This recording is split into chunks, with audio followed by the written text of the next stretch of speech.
Ever feel like you're doing this teaching thing alone? You don't have to be.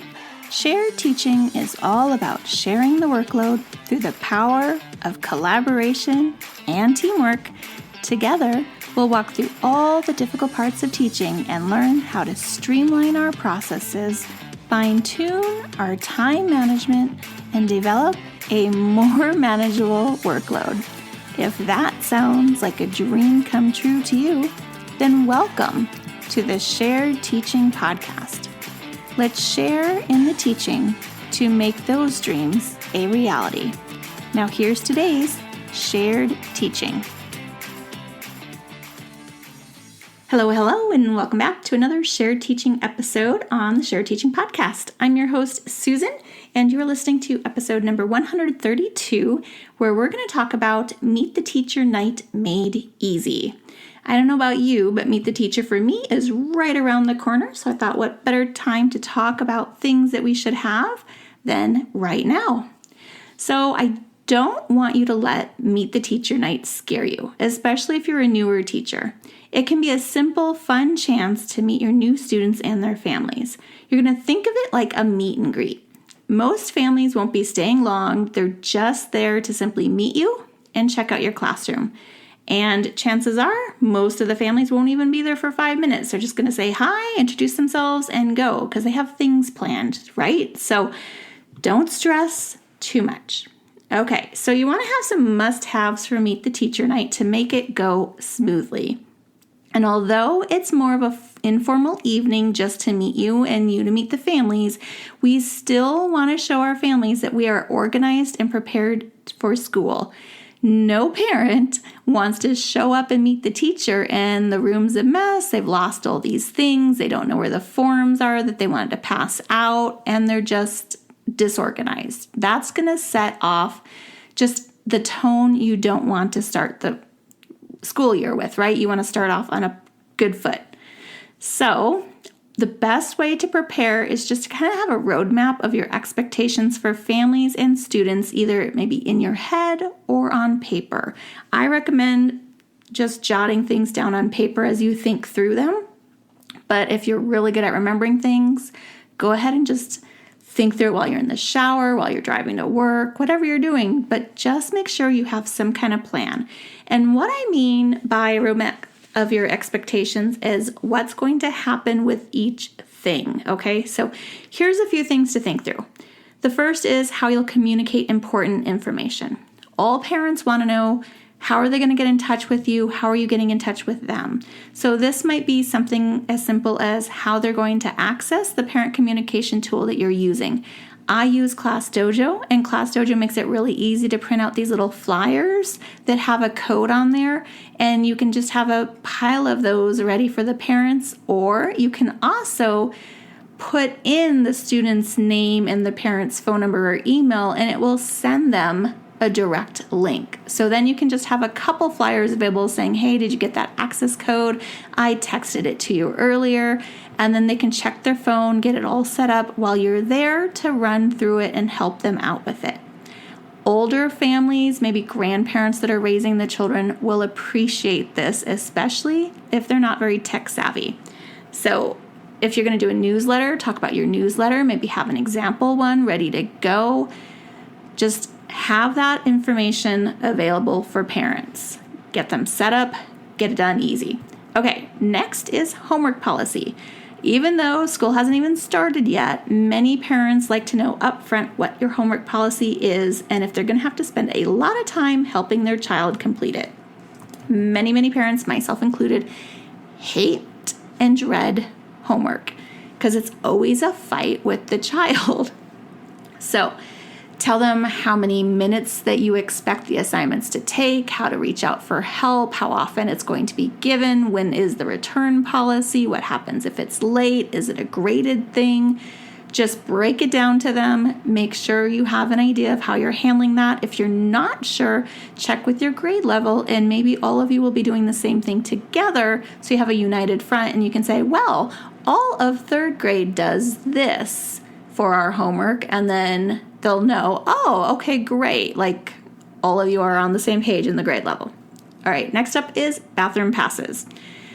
I always have at least one parent, when they come to meet the teacher, concerned their child is going to have some kind of bathroom accident. Yes, even with second grade, even older, because they want to know their child can go to the bathroom when they need to go to the bathroom, right? It's a basic human need. Maybe they had a bad experience in the past where maybe their child didn't get to the bathroom as soon as they were supposed to. They had an accident.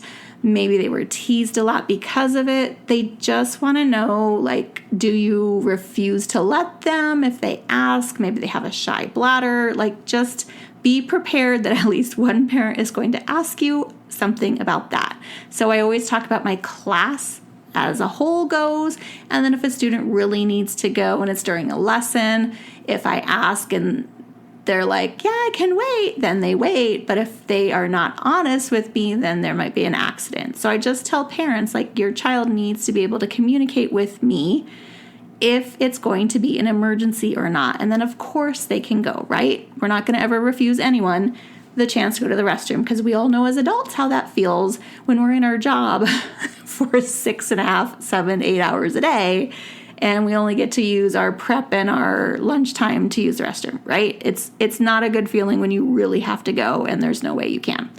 All right, next is school calendar.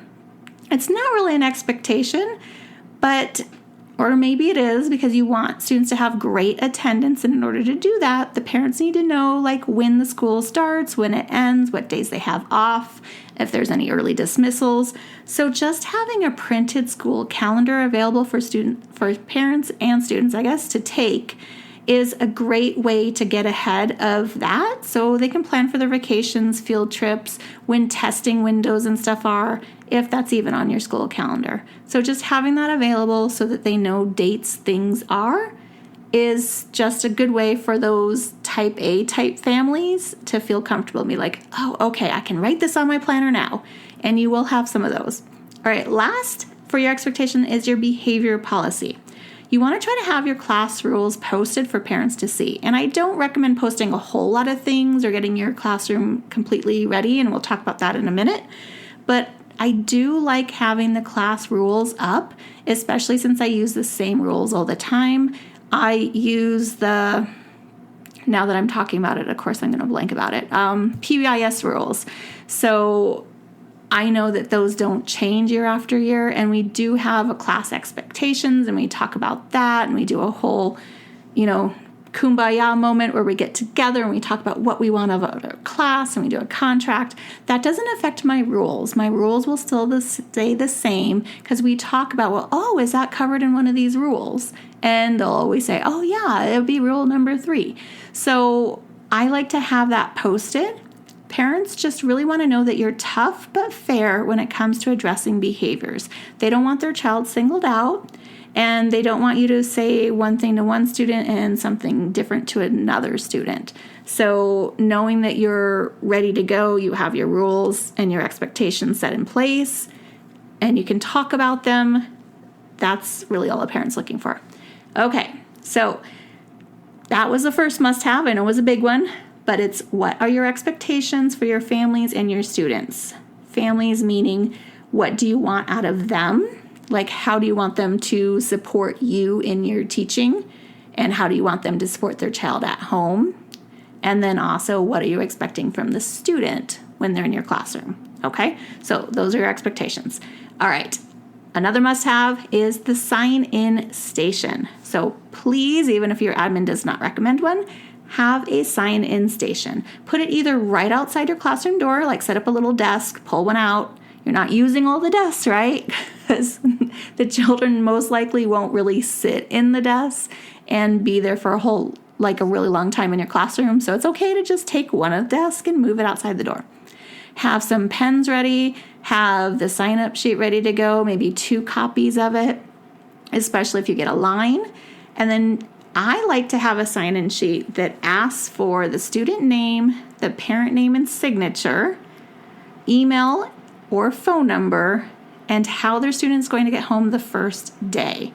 So it takes a little while to fill in that sign-in sheet, but now I know the best way to contact that parent who it was that came. Is it aunt, grandma, whoever? And they usually will tell you, well, I'm not the mom, I'm the aunt. Okay, great. Put either mom's phone number down or your phone number down. Can I contact you both? Who knows, right? And then you already know how the child is going to get home on the first day. It might change, but you at least know the first day how that child's getting home. And that's one less family you're going to have to figure out and ask on the first day of school when you don't have a whole lot of time for it, okay? So now I have verification from my admin of how many families came for the Meet the Teacher night, and I also have records for myself on who was unable to attend, which is important because I'm going to match that up later with my observations and my parent conference night and see, are those the same families that weren't able to attend either event? And what's the barrier to them doing so? So I'm going to try to figure that information out, right? Because I want all my parents on board. I want them excited and engaged. So this is a good way to start that, right? Okay. Next up is supply drop-off. So you want to have a sign-in station either outside your classroom door or right when they come in, and then supply drop-off. So I just put a small sign on a table, usually my small group table, and families are just going to place their kids' supplies right on the table. Generally, they're already there in shopping bags, right? So they're just placing the shopping bag. And then I tell the families like, hey, we'll sort it out later. No worries. And there's always going to be several parents that question, oh my gosh, I don't feel right about like just leaving their supplies in a big table over there, right? So if there's something that's very particular to that child, like they really want to have it, like it's a really cool pencil box or something, they can go put it on their desk, okay? Or inside their desk, whatever you want to do. They can remove it from that supply bag and put it in a safe spot in their desk, okay? Or you tell the parents, well, why don't you just take that home and he can bring it with his backpack on the first day of school, right? So just an alternative for you. And you're always going to have somebody that's a little grumbly about community supplies. And I've seen some really good videos on social media lately about how to address that. So I'm not going to spend a lot of time talking about it, but one of the things that if you feel comfortable doing, you can talk to families about how their community supplies, and yes, your child might have brought like 4 glue sticks, and this one only brought 2 glue sticks, but you're making up the difference by buying additional ones so that every student has the same amount.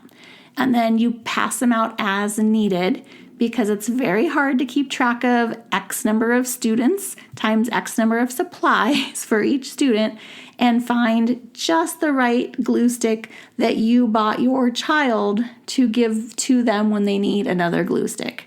Okay, so complicated probably, but hopefully most parents will see they're starting to, I guess, understand a little bit more about community supplies. Yes, supplies can get expensive, but just explain to them, usually we have enough for everybody. We're not, hoarding them for you for later. And that if I have extras and their names on them at the end of the year and I still have them, I will return them back home. Okay, so that's what I like to do. So if they wrote their name on it with a Sharpie and I see, oh, look, I still have Walter's pack of erasers here, I will send it with Walter at the end of the school year when I'm cleaning up and packing up my room. Okay, so you can tell parents that too. Oh, if I find extra supplies and they have his name on it, I'll return them. Okay, the next must-have that I like to have is temporary desk name tags. Now, I know a lot of us like to write out the name tags, get them all laminated and cut and glued down or Velcroed or whatever it is we're doing to get them on the student desks. But I like to take a different approach because I'm in a very transient population. So I just have some very simple name tags that have the students' names just so they can pick it up and find their seat and lay that name tag on their seat. Now, first day of school, I always do like a bubble print name tag where they can color inside the bubble letters. And they usually hold on to those for like a couple weeks because I make them on the sentence strips so they're a little bit sturdier. And they love them. And then they get to take them home and I replace them with their actual name tags that are laminated and nice once the roster has settled down a little bit, because you always have some new students that come or some students that didn't show and they're dropped from your roster the first week or so of school. So I just like to do a temporary name tag. That way I'm not wasting any nice, expensive name tags or laminating things that I don't need to laminate. Save the earth. And I can just print new ones very easily. I do have some desk name tags that are like that. They're very simple. They just have numbers and letters on them. So I will link those in the show notes. And that's what I use. And then I can just pull it up on my computer, type up a new name, print it out, and then within seconds, I have a nice new name tag for whoever just showed up on my front classroom doorstep within minutes of school starting. And then they feel included because they have a name tag just like everyone else. Okay, last but not least, second to last, my must-haves is to have a volunteer sign-up and classroom donations kind of area. So I always like to have a list where volunteers can sign up, and I like to mention to volunteers that they can also work on things from home, because a lot of people here volunteer and they're like, oh, I got to come into the classroom. And some parents are just as scared to come into your classroom as you are to have them there. So giving them an option of some things that they can do at home, they actually really appreciate. I had one year where we had a whole new phonics program, and it had all these little letter tile things that had to be like painstakingly like tore apart from each other and like categorized into like the different groups. And it was a nightmare. It was so much prep. But I had several parents do it. I just asked which parents would be willing, and I sent them home in little baggies with directions, and then they sent them back to me done. It was beautiful. So think of things like that. I've even had a trustworthy parent where I sent my actual personal laminator and laminating sheets home with the parent, and they laminated all my things. It was amazing. It was such a good feeling. And they actually enjoyed stuff like that. I've had them staple packets before, cut apart the laminate. I just make sure I have very specific directions on how I like it, because I like my laminating with an edge all the way around, because those of us who have done a lot of laminating knows if you don't have an edge, it will peel apart and you'll have to relaminate it later. So have an idea of things that they can do and ask them whether they prefer to come in or work on things from home or help with events. So you kind of have an idea of which volunteer is going to do what, and tell them you'll send them information later. Doesn't have to be that night. You're just collecting information from people that might want to be willing, okay? Tell them there's no stress if they change their mind later. Okay, now classroom donations, very easy peasy. I think of several items that are going to be nice to have for upcoming projects, usually science projects, and I write each item on a sticky note. So it might be things like marshmallows or cotton balls, cups, rubber bands. I mean, who knows, right? You have all those weird science things that you need those for, or STEM projects. And each item goes on a sticky note, and then I just stick them all over my whiteboard, and I write a big note in the middle saying, please take one if you're able to donate. And then a lot of parents will just come up there, take a sticky note, and they'll ask you, oh, when would you like this by? And you can just be like, oh, send it in the next couple weeks. And then you just put it aside until you're ready to use it, right? Very easy. Don't overthink the wheel. It doesn't have to be super cute. It's just sticky notes on a whiteboard. Okay. Next up is important handouts. So Meet the Teacher Night is a really great time to pass out some really important handouts. So for me, that's my Meet the Teacher flip book, my parent guide to the grade level. So it goes over what's expected for general things in the grade level about like math, reading, writing. It covers all the big subjects. And then it also talks about Common Core, because a lot of parents were not in school when there was Common Core. Although now that I'm getting older, that's not necessarily the case as much. But there's still some parents that are like, I don't understand this math. So I just have a handout that kind of walks through the main topics, the major ones that they need to know for the grade level. And it's just a nice little packet I give them. And then papers that the office needs signed, if I can get them ahead of time, I like to have them available and ready for parents to take at Meet the Teacher, because then it's one less thing for me to have to worry about the first week of school. One of those things is the returned signed Chromebook authorization form that just says like they abide to all the Chromebook rules and they'll return it in the same condition.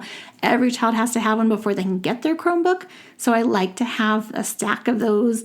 And then it's just a sneaky way to get those signed papers back, because a lot of parents will complete it right then and there because they don't want to take it home and lose it either.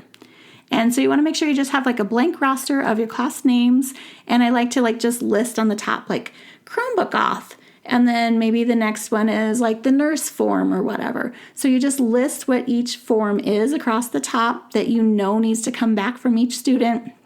And then you're going to put a checklist if the parent returns it then and there, and you're going to stick it in a folder that you have designated as returned papers so that nothing's going to get lost and Meet the Teacher night. Okay, those were all my must-haves. Next, let's move on to nice-to-haves. So, the one thing that's nice to have is your room completed.